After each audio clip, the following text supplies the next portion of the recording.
ஆனா எனக்கு அடிக்கடி டவுட் வரும். அப்பலாம் இப்படி என் கையை பிடிச்சி முடியும்னு சொல்லுங்க. இன்றைக்கி மகாநதி சீரியலில் அந்த ஃபாதர் கொடுத்த ஆர்டர் எல்லாத்தையும் கம்ப்ளீட்டாக தச்சு முடிச்சுட்டு அதை கொண்டு போய் அந்த ஃபாதர்கிட்டே கொடுக்குறாங்க கங்காவும் குமரனும். அதை பார்த்தினா ஃபாதரே ஆச்சரியப்படுறாரு. இவ்வளோ சீக்கிரம் எல்லாம் ஆர்டர் முடிச்சு கொடுப்பீங்க அப்படின்னு நானே எதிர்பார்க்கல அப்படின்னு ரொம்ப சந்தோஷப்படுறாரு. அப்புறம் கங்கா வந்துக்கிட்டு உடனே பணம் அந்த பில்லை கொடுக்குறா. பில்லை கொடுத்துட்டு உடனே பணம் கிடச்சிருங்களா ஃபாதர் அப்படின்னு கேட்குறா. இல்லைம்மா அது ஒரு 2-3 வாரமாவது ஆயிரும் அப்படின்னு ஃபாதர் சொல்கிறாரு. உடனே கொஞ்சம் ஷாக் ஆகிடுறாங்க. ஏமா ஏதாவது பணம் அர்ஜென்ட்டாக அப்படின்னு கேட்குறாரு ஃபாதர். ஆமாம் ஃபாதர் பணம் தேவை உடனே இருக்குது, அதனால் கொஞ்சம் சீக்கிரமாக கிடைக்கிற மாதிரி பண்ண முடியுமா அப்படின்னு கேட்குறா கங்கா. இல்லைம்மா அதுக்குன்னு ஒரு சில ப்ரொசீஜர்லாம் இருக்குது, அது முடிஞ்சால் தான் பணம் கிடைக்கும். ஒரு வாரத்துக்குள்ளே கிடைக்கிற மாதிரி நான் பண்ணுறேன், கொஞ்சம் ஃபாஸ்ட்டாக எல்லா வேலையும் நடக்கிற மாதிரி பண்ணுறேன் அப்படின்னு ஃபாதர் சொல்கிறாரு.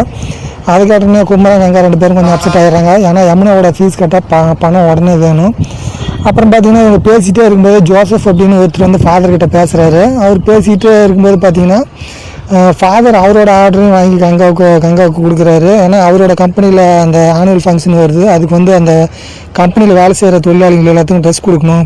அதுக்கு ஆர்டர் நல்லா யார் சொன்னாலும் கரெக்டான அந்த டைமுக்கு கொடுக்க மாட்டேங்கிறாங்க அப்படின்னு அவர் சொல்லிகிட்டு இருக்காரு. அது கேட்டவுடனே ஃபாதர் கங்காவும் குமரனையும் காட்டி இவங்க 2 பேரும் டைலர் தான், இவங்ககிட்ட நீங்கள் ஆர்டர் கொடுங்க, கரெக்ட் டைமுக்கு இவங்க பண்ணி கொடுப்பாங்க, சூப்பராக முடிச்சு கொடுப்பாங்க அப்படின்னு சொல்கிறாரு.